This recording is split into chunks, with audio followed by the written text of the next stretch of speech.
इतिहास की पुस्तक पहला भाग अध्याय 20। इतिहास की पुस्तक पहला भाग अध्याय 20। फिर नए वर्ष के आरंभ में जब राजा लोग युद्ध करने को निकला करते हैं, तब योआब ने भारी सेना संग ले जाकर अम्मोनियों का देश उजाड़ दिया और आकर रब्बा को घेर लिया। परंतु दाऊद यरूशलेम में रह गया और योआब ने रब्बा को जीतकर ढा दिया। तब दाऊद ने उनके राजा का मुकुट उसके सिर से उतारकर क्या देखा कि उसका तौल किक्कार भर सोने का है और उसमें मणि भी जड़े थे, और वह दाऊद के सिर पर रखा गया। फिर उसने उस नगर से बहुत सामान लूट में पाया, और उसने उसके रहने वालों को निकाला और लोहे के हेंगों और कुल्हाड़ियों से कटवाया, और अम्मोनियों के सब नगरों के साथ भी दाऊद ने वैसा ही किया। तब दाऊद सब लोगों समेत यरूशलेम को लौट गया। इसके बाद गेजेर के पलिश्तियों के साथ युद्ध हुआ। उस समय हुशाई सिब्बकै ने सिपै को, जो रापा की संतान था, मार डाला, और वे दब गए, और पलिश्तियों के साथ फिर युद्ध हुआ।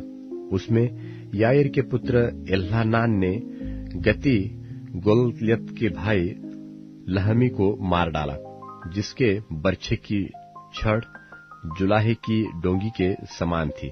फिर गत में भी युद्ध हुआ, और वहां एक बड़े डील का पुरुष था, जो रापा की संतान था, और उसके एक एक हाथ पांव में 6-6 उंगलियां, अर्थात सब मिलकर 24 उंगलियां थी। जब उसने इस्राएलियों को ललकारा, तब दाऊद के भाई शिमा के पुत्र योनातान ने उसको मारा। यही गत में रापा से उत्पन्न हुए थे, और वे दाऊद और उसके सेवकों के हाथ से मार डाले गए। इतिहास की पुस्तक पहला भाग अध्याय 21। इतिहास की पुस्तक पहला भाग अध्याय 21।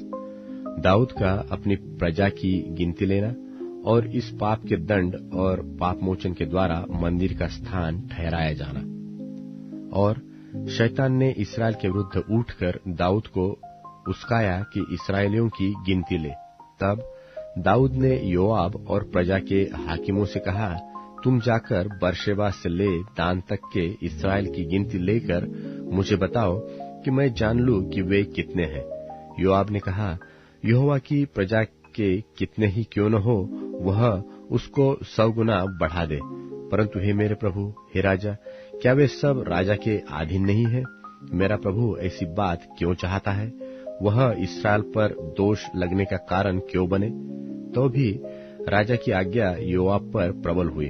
तब योआब विदा होकर सारे इसराइल में घूमकर यरूशलेम को लौट आया।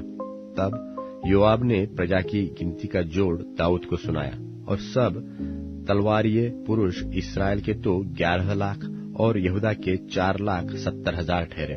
परंतु इनमें योआब ने लेवी और बिन्यामीन को न गिना, क्योंकि वह राजा की आज्ञा से घृणा करता था, और यह बात परमेश्वर को बुरी लगी, इसलिए उसने इसराइल को मारा। और दाऊद ने परमेश्वर से कहा, यह काम जो मैंने किया है वह महापाप है, परंतु अब अपने दास का अधर्म दूर कर, मुझसे तो बड़ी मूर्खता हुई है। तब यहोवा ने दाऊद के दर्शी गाद से कहा, जाकर दाऊद से कह कि यहोवा यो कहता है कि मैं तुझको 3 विपत्तियां दिखाता हूँ, उनमें से एक को चुन ले कि मैं उसे तुझ पर डालूं। तब गाद ने दाऊद के पास जाकर उससे कहा, यहोवा यो कहता है कि जिसको तू चाहे उसे चुन ले, या तो 3 वर्ष का काल पड़े व 3 महीने तक तेरे विरोधी तुझे नाश करते रहे, और तेरे शत्रुओं की तलवार तुझ पर चलती रहे, व 3 दिन तक यहोवा की तलवार चले, अर्थात मरी देश में फैले, और यहोवा का दूत इस्राएली देश में चारों ओर विनाश करता रहे। अब सोच कि मैं अपने भेजने वालों को क्या उत्तर दूं। दाऊद ने गाद से कहा, मैं बड़े संकट में पड़ा हूं, मैं यहोवा के हाथ में पड़ूं, क्योंकि उसकी दया बहुत बड़ी है, परंतु मनुष्य के हाथ में मुझे पड़ना न पड़े। तब यहोवा ने इसराइल में मरी फैलाई और इसराइल में 70,000 पुरुष मर मिटे। फिर परमेश्वर ने एक दूत यरूशलेम को भी उसे नाश करने को भेजा, और वह नाश करने पर ही था कि यहोवा दुख देने से खेदित हुआ और नाश करने वाले दूत से कहा, बस कर, अब अपना हाथ खींच ले।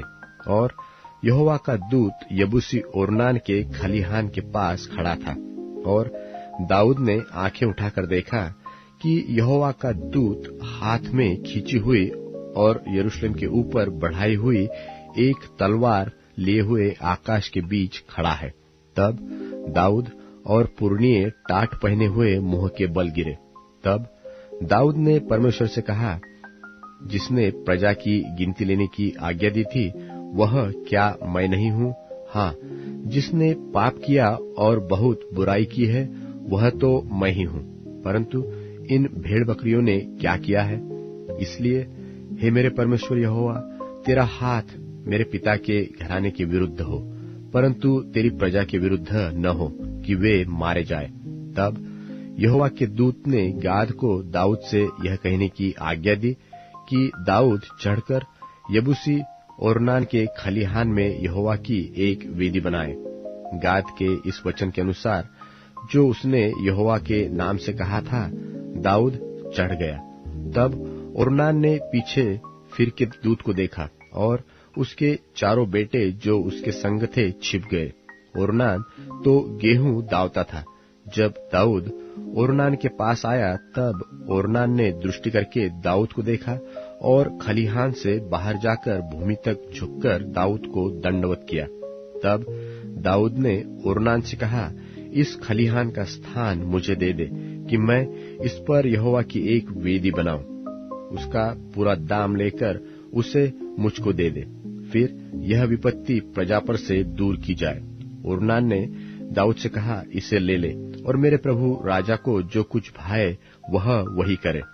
सुन, मैं तुझे होमबलि के लिए बैल और ईंधन के लिए दावने के हथियार और अन्नबलि के लिए गेहूं, यह सब मैं देता हूं। राजा दाऊद ने ओर्नान से कहा, सो नहीं, मैं अवश्य इसका पूरा दाम ही देकर इसे मोल लूंगा। जो तेरा है उसे मैं यहोवा के लिए नहीं लूंगा और न सेंतमेंत का होमबलि चढ़ाऊंगा। तब दाऊद ने उस स्थान के लिए ओर्नान को 600 शेकेल सोना तौल कर दिया। तब दाऊद ने वहां यहोवा की एक वेदी बनाई और होमबलि और मेलबलि चढ़ाकर यहोवा से प्रार्थना की, और उसने होमबलि की वेदी पर स्वर्ग से आग गिराकर उसकी सुन ली। तब यहोवा ने दूत को आज्ञा दी और उसने अपनी तलवार फिर म्यान में कर ली। यह देखकर कि यहोवा ने यबूसी ओर्नान के खलिहान में मेरी सुन ली है, दाऊद ने उसी समय वहां बलिदान किया। यहोवा का निवास जो मूसा ने जंगल में बनवाया था और होमबलि की वेदी, ये दोनों उस समय गिबोन के ऊंचे स्थान पर थे, परंतु दाऊद परमेश्वर के पास उसके सामने न जा सका, क्योंकि वह यहोवा के दूत की तलवार से डर गया था। इतिहास की पुस्तक पहला भाग अध्याय 22। इतिहास की पुस्तक पहला भाग अध्याय 22।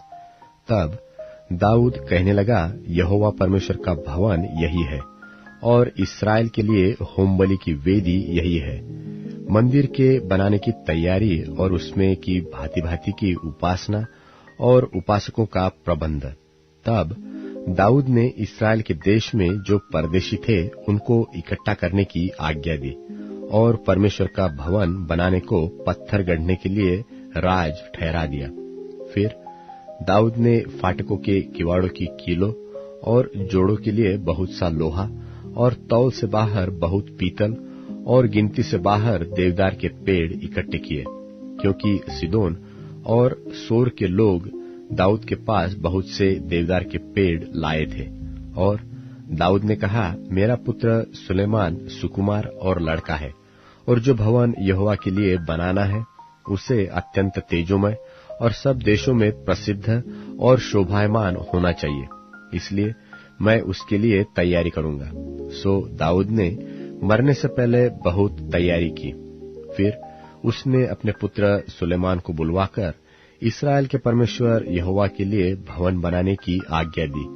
दाऊद ने अपने पुत्र सुलेमान से कहा, मेरी मनसा तो थी कि अपने परमेश्वर यहोवा के नाम का एक भवन बनाओ, परंतु यहोवा का यह वचन मेरे पास पहुंचा कि तूने लोहू बहुत बहाया और बड़े बड़े युद्ध किए हैं, सो तू मेरे नाम का भवन न बनाने पाएगा, क्योंकि तूने भूमि पर मेरी दृष्टि में बहुत लोहू बहाया है।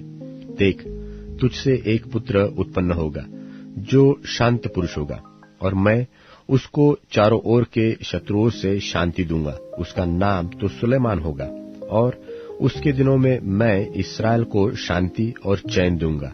वही मेरे नाम का भवन बनाएगा, और वही मेरा पुत्र ठहरेगा, और मैं उसका पिता ठहरूंगा, और उसकी राजगद्दी को मैं इस्राएल के ऊपर सदा के लिए स्थिर रखूंगा। अब हे मेरे पुत्र, यहोवा तेरे संग रहे, और तू कृतार्थ होकर उस वचन के अनुसार जो तेरे परमेश्वर यहोवा ने तेरे विषय कहा है, उसका भवन बनाना। अब यहोवा तुझे बुद्धि और समझ दे, और इस्राएल का अधिकारी ठहरा दे, और तू अपने परमेश्वर यहोवा की व्यवस्था को मानता रहे। तू तब ही कृतार्थ होगा जब उन विधियों और नियमों पर चलने की चौकसी करेगा, जिनकी आज्ञा यहोवा ने इस्राएल के लिए मूसा को दी थी। हियाव बांध और दृढ़ हो, मत डर, और तेरा मन कच्चा न हो।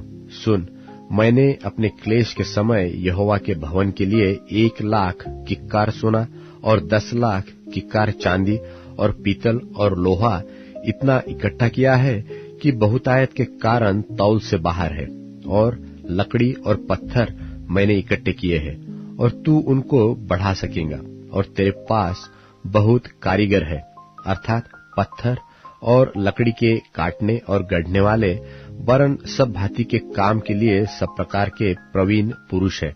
सोना, चांदी, पीतल और लोहे की तो कुछ गिनती नहीं है, सो तू उस काम में लग जा। यहोवा तेरे संग नित रहे। फिर दाऊद ने इस्राएल के सब हाकिमों को अपने पुत्र सुलेमान की सहायता करने की आज्ञा यह कहकर दी कि क्या तुम्हारा परमेश्वर यहोवा तुम्हारे संग नहीं है?